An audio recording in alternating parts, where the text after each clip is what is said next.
lot of people come up to me that say they love the game, and it made them love the band even more.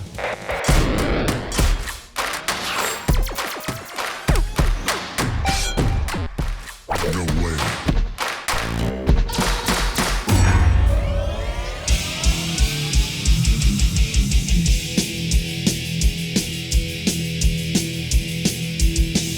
We designed Metallica a decade ago, and now we're going back to look at it again, remaster it. We've added some new interesting game rules to the game and a lot of new interesting features. So the band basically is the one that kind of approached us and said, I think you guys need to update this, with a little bit more modern technology, and they contacted Jody and licensing, and they basically made it happen. I had previously played the old Metallica, and I loved it, and I was excited to be able to redo it even better. This was kind of an interesting project because it's almost like I had the answer key where I could look at the old game and see if I did it right. So we went and just tried to pick at the game and make every assembly work a little better. We retooled and remolded all the toys. We were pretty conscious of people love the game, so we kind of had to balance, like, it's still the old game, but it's like +1. I knew going in I had to make sure everything Lyman did comes through in the game, all the light effects. Wanted to make sure the choreography was all the same, with the amazing electric chair intro with that light show that kind of times with the display effect.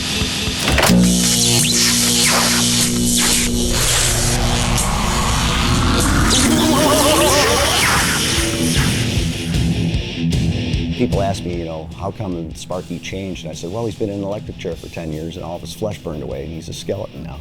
Sparky used to have a coil, a solenoid attached to his back that moved the torso, and then the head is on a spring, so that would give him the writhing motion. This time I actually took the whole chair assembly and bolted it to a bracket, and it's hinged on the playfield, and I have just an up post that pushes it that makes the whole chair move to and fro. This time around we had some UV light that helped us make the display effects and light shows even better. So when Sparky's rocking in his chair, in addition to getting lights on him, he shows his skeleton real quick, and that was really cool to work on. The disappearing ball mechanism, we changed the spring and we changed a little bit of the assembly. Another thing that I thought was cool was Borg added a UV light underneath the hammer, and I was like, that's kind of interesting. I wonder what I could do with that, because the old game, the ball would just kind of lock without telling you and you wouldn't know that it's ready. But now with the UV light, you see this key just pulsing on the playfield, kind of appearing out of nowhere, and it's telling you, hit me, lock the ball. We went back and redid the 3-bank inline drop target. It's a very robust assembly with a regular opto instead of a reflective. We added UV skulls to the tops of the slingshots that are RGB lit. These skulls will change colors as you advance your mystery level from 1 to 4 in the game. I really like all the new additions. The insert between the flippers for the 72 seasons, the hardwired insert, the Stern expression lighting system that syncs with the music as you're playing, and then the Metallica letters on the back that show your progress as you're getting those ramps during play.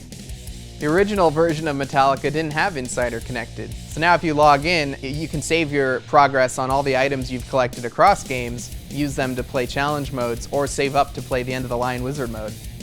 We added quite a few songs to the game. 72 Seasons, Lux Eterna, Darkness Had a Sun, and then we have Hardwired to Self-Destruct. In the name of desperation, in the name of wretched pain, in the name of all creation, count insane, we're so fucked, shit out of luck, hardwired to self-destruct.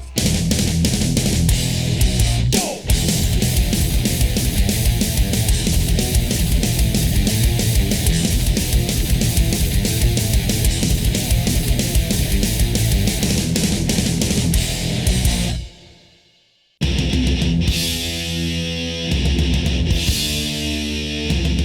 Going back and redoing the animations and making them better with tighter graphics than the dot matrix display allowed, that was a lot of fun too.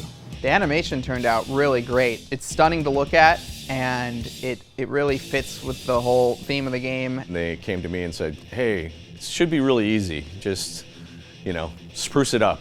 And I'm like, the original art was little red dots. Brendan Murphy did the storyboards, so he's the one that kind of translated the dots to something that's not dots. So we used that to kind of guide a lot of the cinematics on the whole thing. So I started with black and white on the screen and created some, test images and stuff to send to the band to see if they dug it. And they loved it just the way it is. We did all the artwork in 3D because it made it really easy to change later. If you don't know a lot about 3D, they have this thing called Uncanny Valley, where if you do a 3D person and it looks just real enough, kind of get weirded out by it, but you don't know why. So what we ended up doing was kind of creating like an animated comic book version, but in 3D with the shaders and the animation and motion blur lines and stuff like that. Very stylized. It also kind of helped blend it in with like the new version of Sparky and the awards and things that were kind of tied in the band. We made them look like they're all in the same world. I wanted to make sure that all the information from the old game still comes through on the new game, so that way people that are used to checking their jackpots and crank it up, they can look up, they see the numbers on the screen, they know how much time is left. We kept the same types of animations, like when you're showing information. All that was kept the same, it's just now in a beautiful LCD screen. Having the footage from the band was a huge help. We got to pick from like 30 or 35 concerts. They were like, what footage do you want? And we're like, all of it?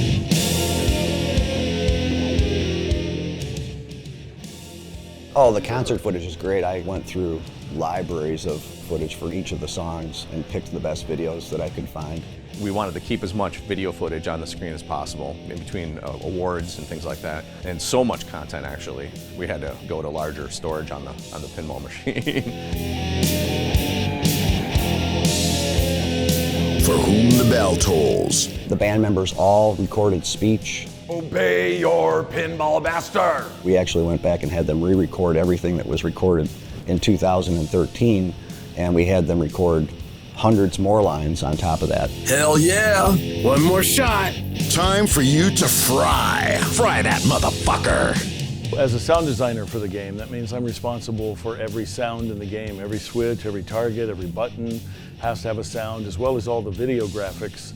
Obviously, when you're going around a ramp, you would hear like a whoosh sound, or maybe the orbits when you're traveling fast. If you see Sparky being electrocuted, you're like, okay, I gotta go find zapping and electrocution, screaming. I try to make every sound associated with the area in the playfield appropriate to what's going on in the art and in the gameplay.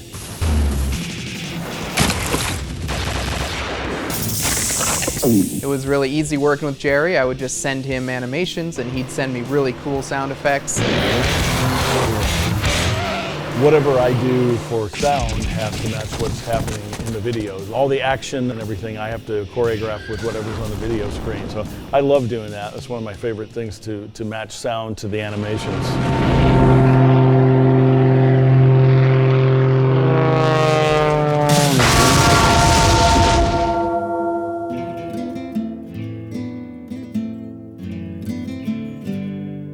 When we started to work on the artwork for the game, we consulted Reese Cooper, who is an artist for Metallica, and we saw his work and we thought that he would be perfect to work on this game. When I first saw the playfield and cabinet art, I was blown away. I was just like, oh my gosh, this is so cool. It's a little more sinister, it's a little more rough, it's a little more raw. Reese does amazing work. His inking is, second to none. There's so much to look at in this game. You can sit and look at it for an hour and you'll find things that you didn't see before.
was really cool to be here basically the day after the game got announced and seeing people walk into the factory and see it with their own eyes.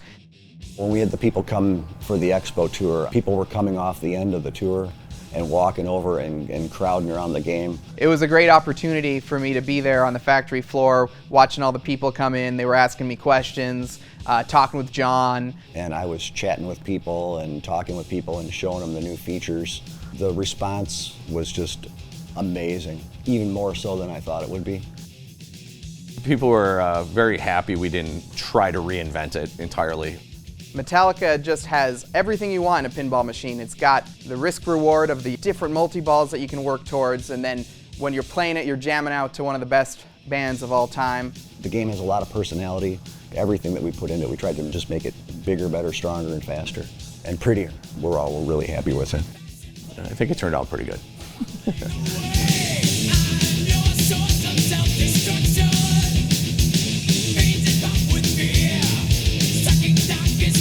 Why would you wait 2.5 hours to play this game? Because it's Metallica? That's why.